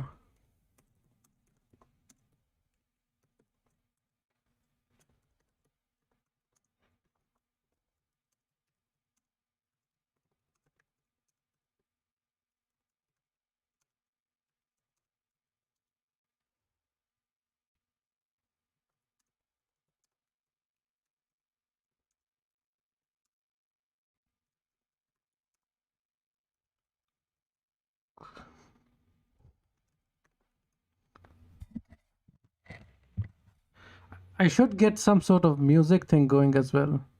I feel like music in the back sort of helps. Uh, uh,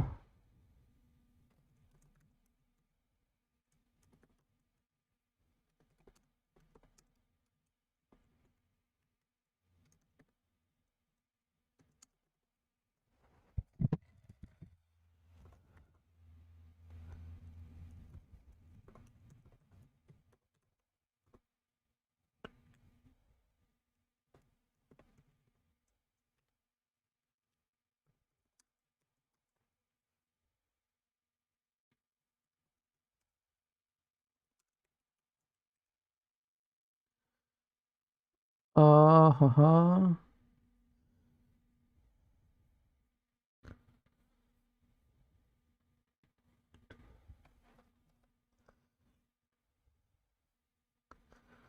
Let's go here.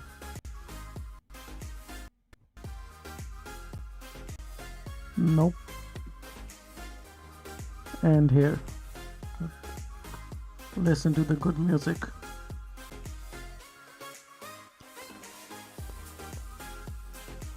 Da, da, da, da, da, da, da, da.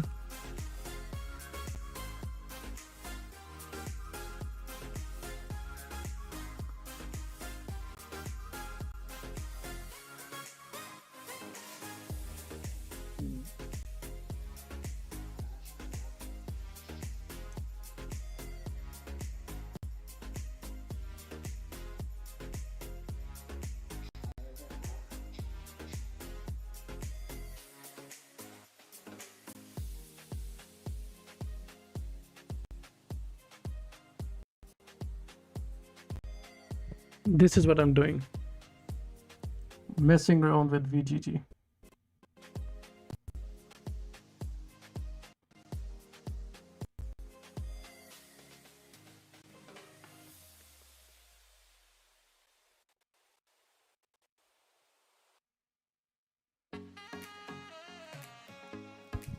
Yes, I did have fun. Thank you for Killer Cows 123. Are you from Washcode? You found my YouTube instead. So you did.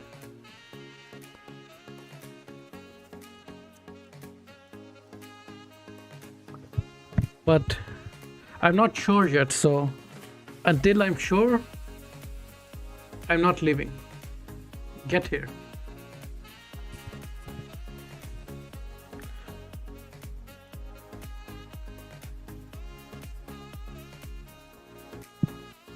Thank you, Killer Chaos, though, whether you're from Washcode or not. I did have fun.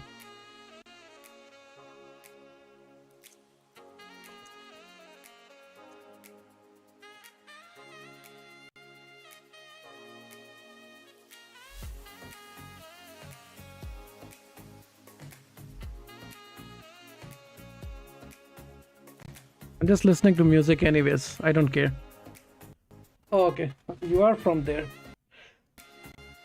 Bye. I'll mess with them anyways, just for fun. If any of them comes.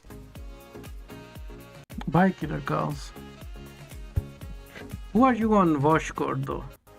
So I know at least.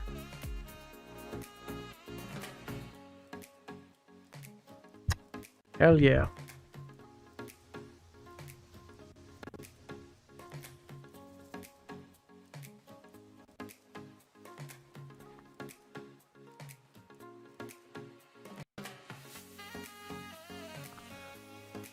Is it on repeat or something? It's supposed to be 1 hour.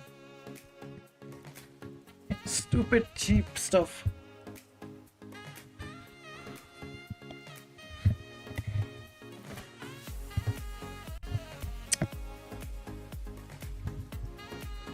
I think it was my fault, but it's also made of plastic, so it's half my fault.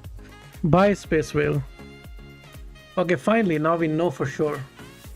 Thank you. Good night. Have fun. Thank you, Space Whale. Bye. Cake. Nice. Okay.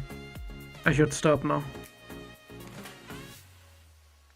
I should do one of those really long streams just for fun. Like a long one. But we'll see. Have a good one. Bye. Bye. Bye. The one person who's watching me. Are they done watching me? Let's see. Okay. They're supposed to show. Oh, here we go. 2 people are watching me. Okay. Bye. You can go now. Okay, bye.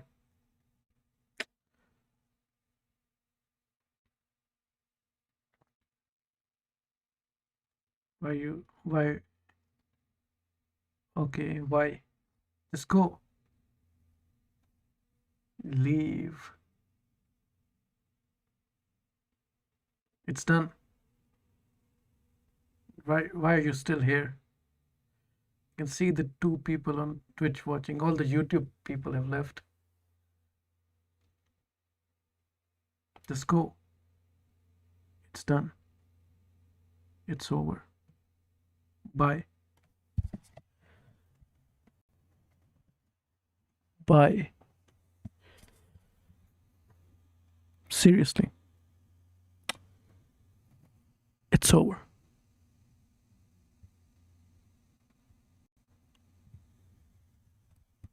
Really?